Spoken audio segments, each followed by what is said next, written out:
We bring in Louisiana's Republican Congressman and the House Minority Whip, Steve Scalise. Congressman, welcome back to the show. Sean, great to be back with you. Hey, Congressman, before we get going, you lost a colleague this weekend, John Lewis from Georgia, massive civil rights leader. Tell us what that loss means for Congress. What a giant he was. And I knew when I was serving with him that he was one of those people that, you know, when you leave this job, you're going to tell your kids and grandkids, I got to serve with John Lewis. And luckily, I got to spend a lot of time with him. He invited me to Selma, Alabama. He did that for a lot of members to go and walk with him across the Edmund Pettus Bridge and talk about reliving history, an ugly part of our history, but something that John Lewis gave his blood for to make this a more perfect union. And his legacy is secured as one of the great civil rights leaders of our time, who had a tremendous impact on improving racial equality in the lives for all Americans. Yeah, it's definitely going to be felt in the Senate, in the House, and in the entire Congress. So my sympathies to you and the House Representative colleagues. Let me switch gears for a second. You're back in Washington, D.C. I know you guys are dealing with COVID-19 response, and that includes getting kids back to school. It's been 6 months since kids around the country were sent home. I'm going to just ask this. Why is this so tough to figure out how to send them back to school safely? Sean, it's really not tough. It's a matter of first committing yourself to saying we're going to make sure that we safely get kids back to school. And I was at a meeting, a roundtable just a few days ago in Baton Rouge with Vice President Pence. He brought his whole team down. And we had this on LSU's campus where LSU and the Southern University system are working on protocols to start school in a few weeks with kids in the classrooms. And you can do it safely. Dr. Burks was there, by the way.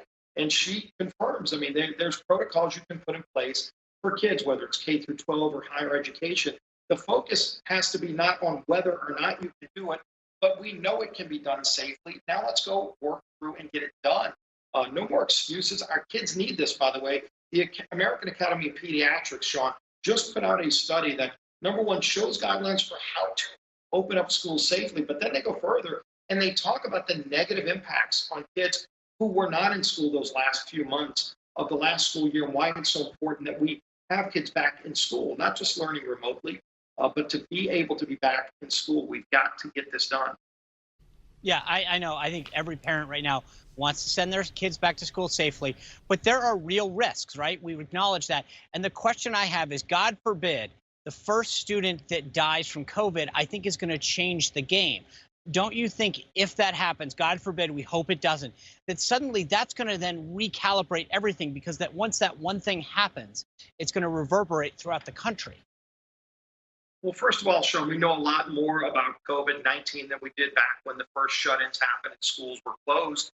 We know, number one, that a senior citizen in a nursing home is the most vulnerable person. Over 40% of all COVID deaths in America came from less than 1% of the population. That's seniors in nursing homes. And there were a few governors who actually violated CDC protocols and CMS protocols that led to a lot of those deaths. But the other side of that is, we know if you have diabetes, other underlying conditions, you're more at risk. But young kids were not the ones that were dying from COVID, even if they're getting COVID. And they got it, by the way, even when schools were shut down. So it's not like you can avoid COVID anywhere in your life. It's out there. We need to learn how to safely get back to doing the things that we did before in a better way. And opening schools is critical because over 50 million kids in America go to schools, and they need that in-person learning experience for so many of them. And we can't deny that for them. We have to provide that opportunity. If a parent feels it's unsafe, they have that choice. But for everybody else, they ought to be back in school and getting that in-person learning experience that's so vital, not only for their educational well-being, but for their mental well-being. And the American Academy of Pediatrics lays this out very clearly in their guidelines they just put out. That being said, would it be helpful, considering we're weeks away, for the CDC to put out guidance for schools on how to reopen safely? I think that's something you might see. Again, Dr. Burks was at the roundtable I was at over on LSU's campus, where they talked about how to safely reopen, and she gets it totally. She agrees. And look, if they want to mandate masks, that's something that you're seeing a lot of businesses do. When I flew her on a plane, they mandate masks. You wear the mask.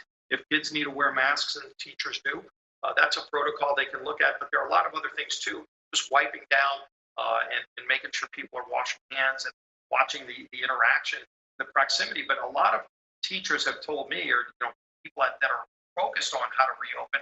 They say it's a lot more controlled setting in a school than if those kids aren't at school. They might be out playing with their other friends. It's not like people are just hiding out like Joe Biden in a basement. I mean, they're getting around and being around other people. And, hey, do you think when that they're in close proximity, that's a problem.